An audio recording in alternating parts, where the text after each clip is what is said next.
animated lock screen, reverse slow motion, hidden food option. Well, all those are available in your Galaxy Note 9, and today I'm going to be sharing with you 38 different things you can do on your phone. Let's do this. Hey, welcome to another Talking Tech with a Techie Guy. My name is Leron Segev, where I make technology simple. If this is your first time here, smash that subscribe button, especially if you're into tech, gadget, apps, making you more efficient and more productive with your systems. Say a big shout out to Verizon for sending me the Note 9 to review. Thank you for that. And just to let you know that some of these settings I do realize have been carried across from the previous version of the Notes. They're still cool tech transfers forward. So let's get on to today's video. Fire up your camera on your Galaxy Note 9, and the first thing we talk about is the various modes that are at the top there. So no need to tap them with your finger at the top, when you can simply scroll left or right to move between your modes on your screen. Now what you can do is go into your settings and you scroll down until you see the option called Edit Camera Modes. There it is, click on that and choose Rear Camera. Now here are the hidden ones that are not enabled by default, something called Food. Enable that by clicking on the little tick box, and you can also reorganize the modes till it suits the way that you want to operate. So simply drag it up and down. Now I don't use AR emojis, so I get rid of that, but what I will use is something called slow motion, and I'm going to move it next to super slow motion and enable that. I'll get into those a little bit later. I'll show you how those work.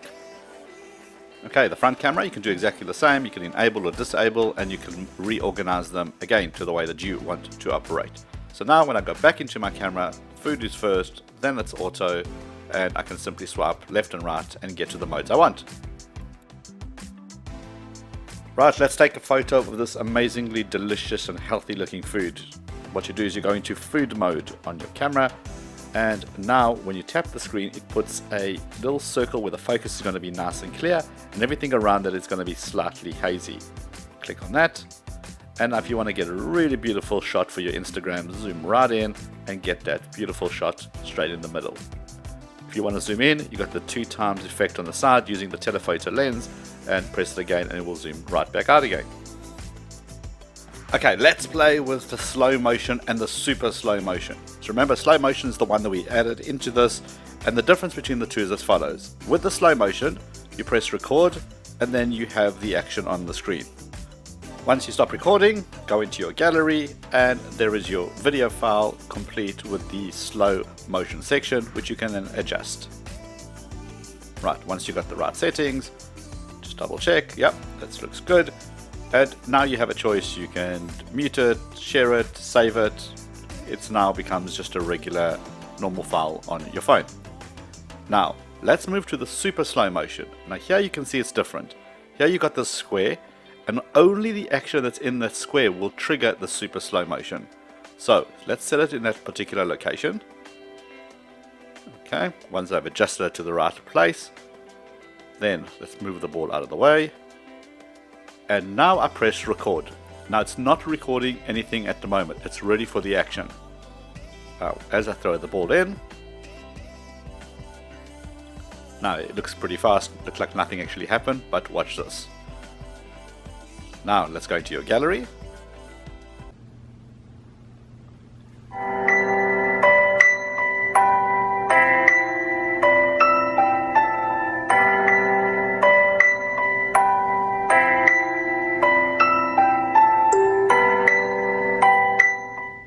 So that's pretty cool. It's music that's actually pre-built into it and you can change it. Let me show you that.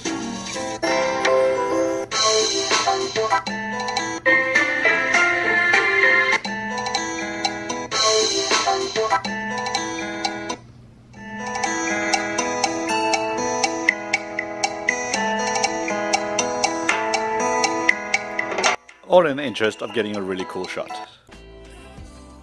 So we know that you can zoom in and out by using the pinch and the fingers, but your fingers are all over the screen. What you can also do is use your shutter release to zoom in and out by moving it left and right. Now your screen is nice and free and you can see exactly what you're doing. When you take a picture of multiple subjects, what you can do is actually get the camera to focus on the one or the other, making sure that is in focus at all times. What you can also do is obviously tap on the one subject and it'll bring up the light meter at the bottom, to which you can get more light or less light for that dramatic effect into the picture too. So whenever you record a video, it tends to crop out the sides, kind of zooming in more so that my poor little duck is out of the picture. Here's what you can do. Hold the record button, but don't let go. Swipe up and it will show you what the frame will look like so that you can actually move all your subjects within frame. There we go, ducky's back in.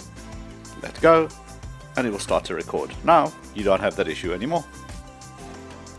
So whilst it's busy recording my video, what I can also do is record still photos from what I can see on the screen. Simply press the camera button and it will snap a still photo. It does not disturb the video at all.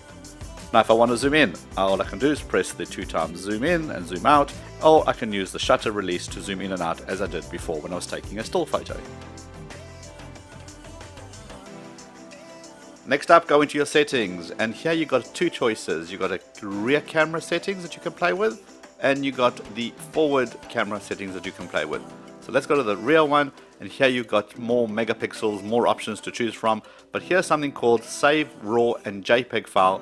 For those people who like to edit and do post-production later on their computer, you can enable that. Right, getting into your video sizes, you've also got the ability to change it right up to UHD at 60 frames per second.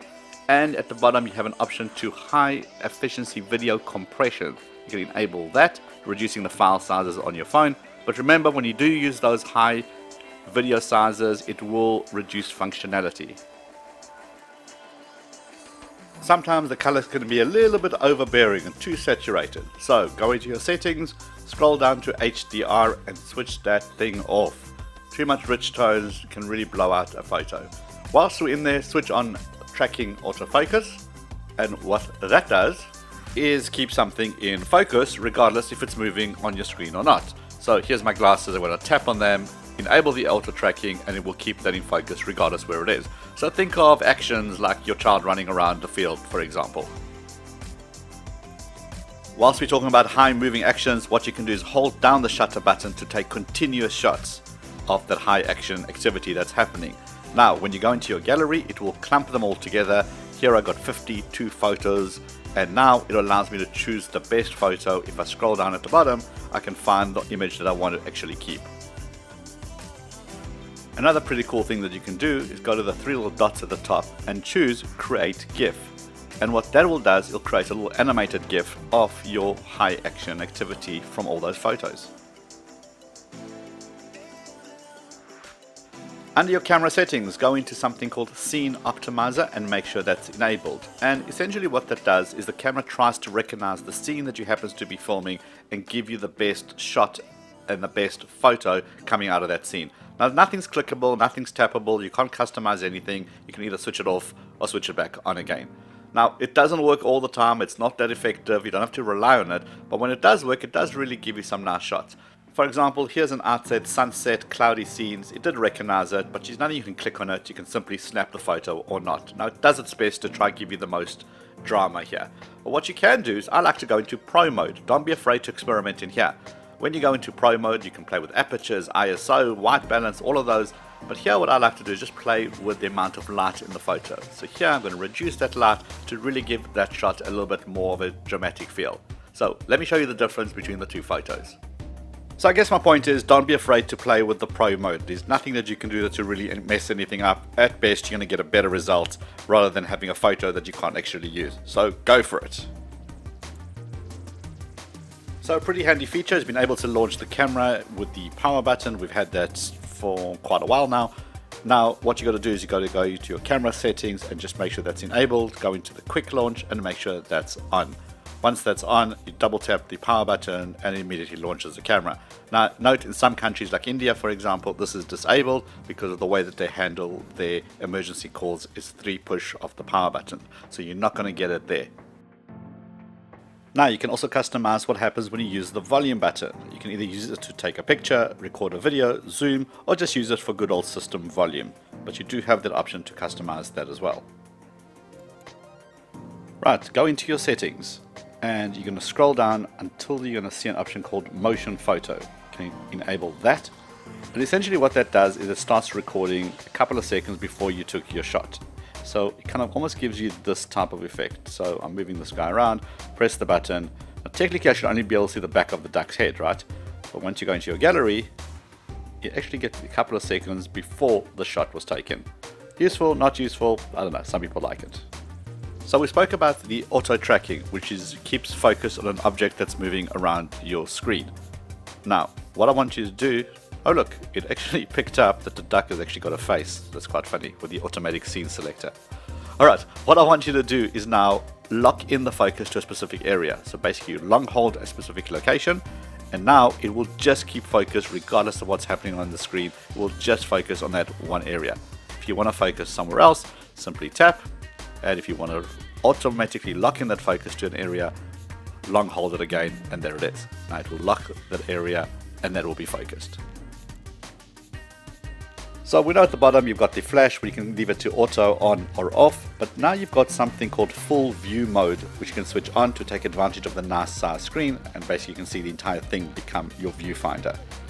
Now you've also got filters, so you've got some built-in filters which you can basically give an effect onto the picture that you're about to snap, or you can even add some more, and you can add some more, you can actually download them. So press the download button, and then it goes to the Galaxy App Store, and here are some more camera photo effects. Choose the one that you want, let's just say that one, press install, and now next time you want to use it, go into the effect, add the little plus, press on it, and there it is.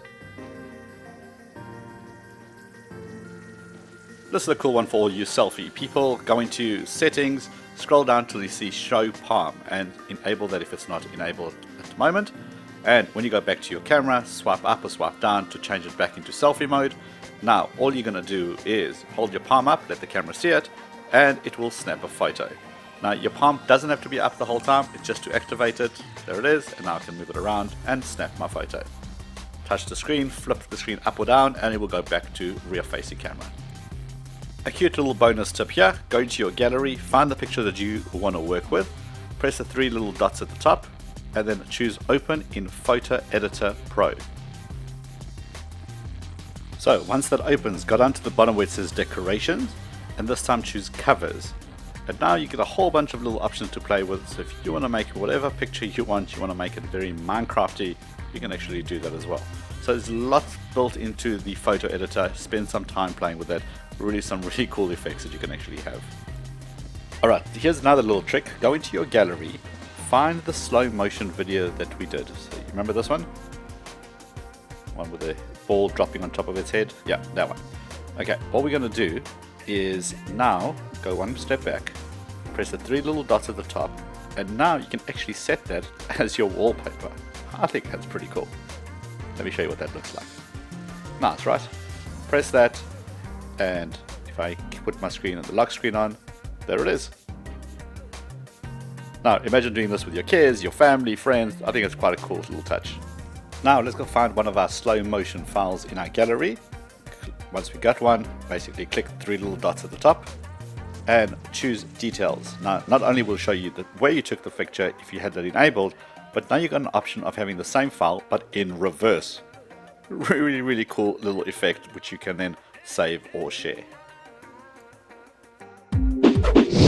Sure, that was exhausting. 38 different things you can do on your Note 9. I hope you guys picked up some cool tips and tricks that you maybe didn't know before, or that you did know but now it just reinforces it. If I missed anything, let me know in the comments below. If you haven't seen the previous Note 9 series, definitely go check them out as well.